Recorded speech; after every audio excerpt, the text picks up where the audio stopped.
everyone, this is Chantal Jenkins, and this is my Developmentally Appropriate Practices project for our Advanced Human Growth and Developmental Theories class.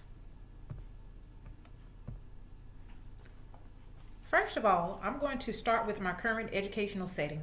I work in Richland 1 School District at A.J. Lewis Greenview Elementary School. It's a public setting where I'm a teacher for second grade and I teach students in the age ranges of 7 to 8 years old. Next, I'm going to describe the physical domains of students in this age range, including physical milestones, fine motor skills, and gross motor skills. Basically, for their physical milestones, they learn skills for socializing, they establish a sense of competence in school and with peers, they have greater physical strength, they develop the capacity for self-control, they have a stronger ability to coordinate hands and eyes, they lose their baby teeth, and their appetite may decrease. For their fine motor skills, they get better at holding and using a pencil easily. They're aware of left and right. They're able to use scissors to cut out shapes. They demonstrate independent dressing skills, and they're also able to brush and comb their hair. For gross motor skills, they gradually becoming aware of their own body and the movements. They're able to ride a bike on their own. They're getting skilled with a ball and able to catch it in one hand, and they're able to walk backwards. Okay, next, here are some physical domain activities that are appropriate for children in the age range of 7 to 8 years old. For activity 1, students can participate in playing a game of dodgeball at recess using fine and gross motor skills. For activity 2, students can participate in listening to a dance routine on the Go Noodle website and follow the moves. For activity 3, students can cut out shapes to complete an interactive notebook assignment. Okay, next I'm going to be moving into the cognitive domain for the individuals in age range of 7 to 8 years old.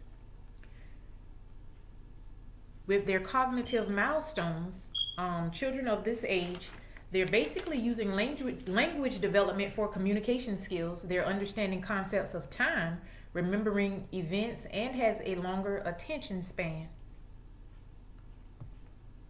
Next is Piaget's theory of cognitive development, which has 4 stages. This theory focuses on how individuals gradually come to acquire, construct, and use knowledge.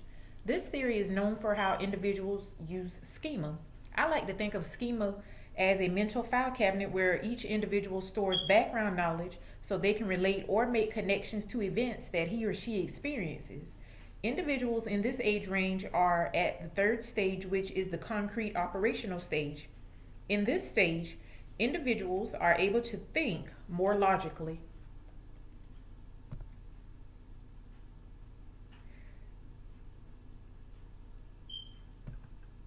Okay, next are some of the cognitive development activities that use Piaget's theory. For activity 1, during math, students can be able to add or subtract 0 to a number and understand that if nothing is added or taken away, then the amount of something stays the same. For activity 2, during a simple classroom science experiment, students can determine the amounts of liquid in a glass. For example, which glass has the most or least amount. Students can explore and determine how and why objects sink or float by placing an assortment of objects in a container of water. Okay, now I'm going to move on to Albert Bandura's cognitive and social learning theory. He discovered a type of learning called observational learning, which is when a child observes another person perform an action and then tries to imitate it. Some activities that are appropriate for individuals in this age range are as follows. For activity 1, I can model consequences for what would happen if students exhibit positive behavior. For activity 2, I can model classroom procedures with students. And for activity 3, I can model with students how to navigate on a computer and then have them do it on their own. Okay, next I'm going to talk about Vygotsky's social cognition and sociocultural learning theory. In this theory, Vygotsky proposed the idea that cognitive skills such as language, memory, and problem solving is best understood within the social and cultural setting. He believed that children learn exclusively from environmental factors.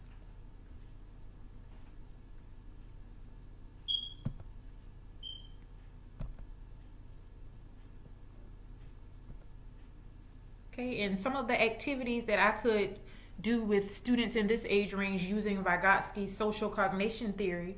For activity one, I can talk to students during reading and tell them how to focus on their reading to find the main idea.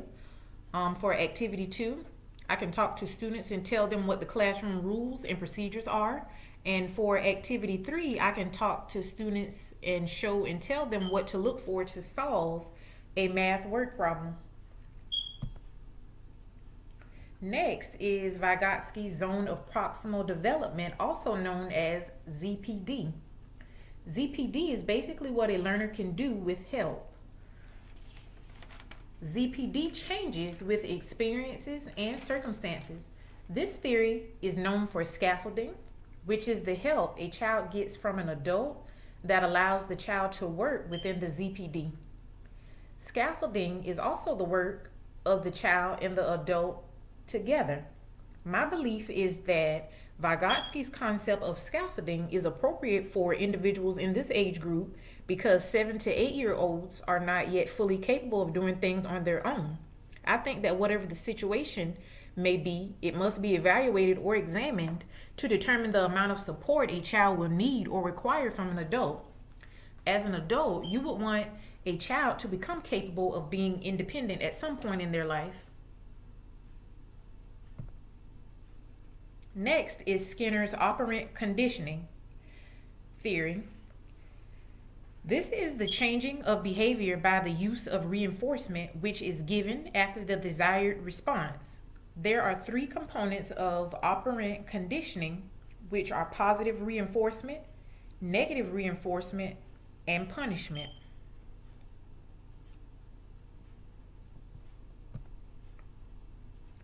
Next are some strategies that I could implement in my classroom for Skinner's operant conditioning theory. For strategy one, I use something in my class called Class Dojo. When students exhibit certain positive behaviors, they will receive a positive point and hear a ding sound if the app is up on my phone or computer. When the students get a certain amount of points, they get to choose a reward from the treasure box. For strategy two, when students follow all classroom rules for the day, as a class, the students will receive extra time for recess, or the whole class will get a positive point on Class Dojo for following directions. For strategy three, if students are off task and talkative throughout the day, the whole class will get a negative point on Class Dojo for being talkative. The students hear a bonk sound and they start telling their classmates to be quiet. Okay, next I'm going to be moving into the social emotional domain. Social emotional milestones for individuals in the age range of 7 to 8-year-old are that children start to establish friendships with peers of their age. They understand the difference between right and wrong. They want to play more team sports, and they need rules to guide their behavior and their play. Next is Erikson's psychosocial theory. This theory has 8 stages, and during each stage, an individual experiences a psychosocial crisis that could have a positive or negative outcome for personality development. The age range of individuals that I work with are in stage 4, which is the industry versus inferiority. In this stage, individuals are working on gaining significance. They feel the need to win approval, and they begin to develop a sense of pride in their accomplishments.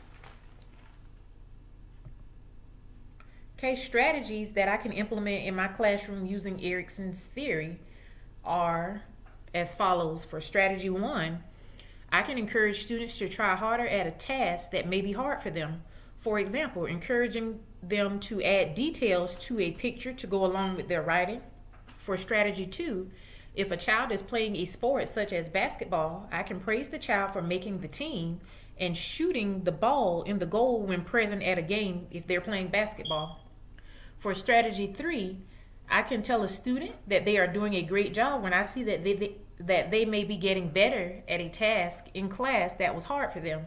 For example, being able to regroup when working out a 2-digit addition math problem. Okay, next is moral development. Moral development is basically how you distinguish right from wrong as you grow and mature. Moral development can affect how I work with individuals in the age range of 7 and 8 years old by showing them and helping them understand what is right and wrong. Children at this age range judge their actions based on the consequences of them. Okay, and in conclusion, I work in a public school setting at a Title I school with second graders that are the ages of 7 to 8 years old. After completing this project, I have to be aware of how students develop physically, cognitively, socially, and emotionally. Physically, children at this age are becoming aware of their ability to have self-control. Cognitively, children at this age are learning to understand language so that they can communicate better. Socially, children at this age are building relationships or friendships with peers in the same age range. Emotionally, children at this age are learning to understand what is right and what is wrong.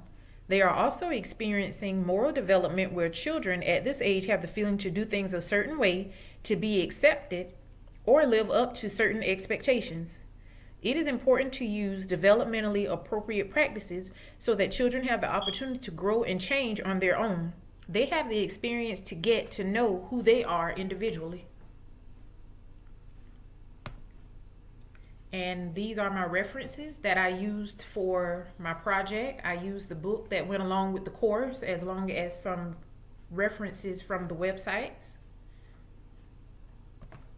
And that's the end of my presentation.